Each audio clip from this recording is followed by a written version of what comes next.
आज इस वीडियो को देखने के बाद अगर आपके अंदर पढ़ाई के लिए तूफान नहीं उठाना तो इस चैनल को हमेशा के लिए छोड़कर जा सकते हो। अगर आंखों पर पट्टी बांध दी जाए तो थोड़ी दूर चल पाना भी बहुत मुश्किल हो जाता है, लेकिन एक लड़की ने आंख नहीं होने के बावजूद भी यूपीएससी का सफर तय किया और देश की पहली नेत्रहीन महिला आईएएस बन गई।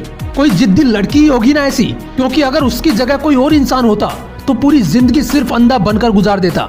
वो जिद्दी लड़की और कोई नहीं, महाराष्ट्र के उल्लासनगर की प्रांजल पाटिल है, जिसको रेलवे ने नौकरी देने से इसलिए मना कर दिया था क्योंकि उसकी आंखें नहीं थी।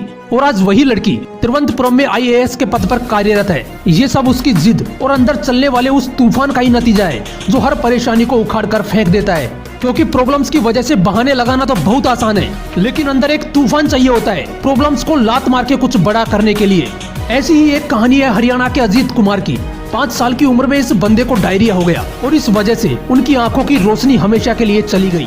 लेकिन कहते हैं ना कि इरादे पक्के और अंदर एक जिद हो तो इंसान किसी भी कीमत पर मंजिल तक पहुंच ही जाता है। इस बंदे ने आंखें नहीं होने के बावजूद भी अच्छी रैंक से यूपीएससी की एग्जाम पास की, लेकिन आंखों की वजह से इस बंदे को सिविल सेवा में कोई पद ना देकर रेलवे में अधिकारी का पद ऑफर किया गया। लेकिन उस बंदे ने उसे ठुकरा दिया, क्योंकि जिस बंदे के अंदर एक तूफान उठ चुका हो, जिसने जिद पाल रखी हो कि साला आईएएस बनना है तो बनना है, ऐसे बंदे को रोक पाना बहुत मुश्किल है। उस बंदे ने अच्छी रैंक होने के बावजूद भी सिविल सेवा में पद नहीं मिलने की वजह से अधिकारियों पर ही केस फाइल कर दिया। 2 साल तक केस चला और फाइनली उस बंदे ने केस जीत लिया और उसे आईएएस का पद ऑफर किया गया। ये होते हैं जिद्दी इंसान, जिनकी आंखों से ऊपर वाले ने भले ही रंग छीन लिए हों, लेकिन इन्होंने अपनी जिद की बदौलत जिंदगी में फिर से रंग भर दिए। जहां पर लोग सब कुछ सलामत होने के बावजूद भी हार मान लेते हैं, वहीं पर ऐसे जिद्दी लोग अपनी सफलता के झंडे गाड़ते हैं। एक लड़का जिसके पास पढ़ाई करने के लिए भी पैसे नहीं थे, उसकी पढ़ाई के लिए उसके माँ बाप ने अपना घर बेच दिया और खुद रेंट से रहने लगे।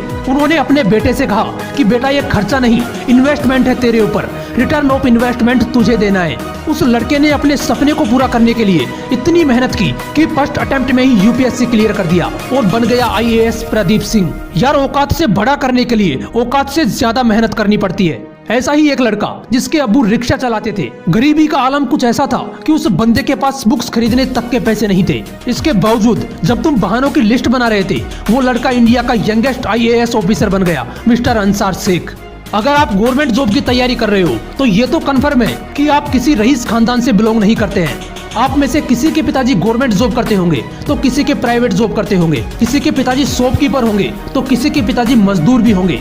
आपकी कंडीशन जैसी भी हो, चाहे आप मिडिल क्लास फैमिली से बिलोंग करते हो या एक पुअर फैमिली से, अगर गवर्नमेंट जॉब लगनी है, चाहे कितनी भी छोटी हो या कितनी भी बड़ी हो, मेरे दोस्त पढ़ना तो पड़ेगा। अपने माँ बाप की आंखों में खुशी के आंसू देखने हैं तो पढ़ना तो पड़ेगा। ये लोग अलग नहीं थे, इनकी तरह बनने के लिए आपको भी अपने अंदर एक जिद, एक तूफान उठाना पड़ेगा। आपको जरूरत पैदा करनी पड़ेगी। इसलिए अपने अंदर के पढ़ाकू इंसान को जगाओ और बहानों को साइड करके लग जाओ अपनी पढ़ाई में। अगर वीडियो अच्छा लगा तो इसे लाइक करना और ऐसे ही मोटिवेशनल वीडियोस के लिए सब्सक्राइब कर लेना। फिर मिलूंगा नेक्स्ट वीडियो में एक नए मोटिवेशन के साथ। जय हिंद, वंदे मातरम।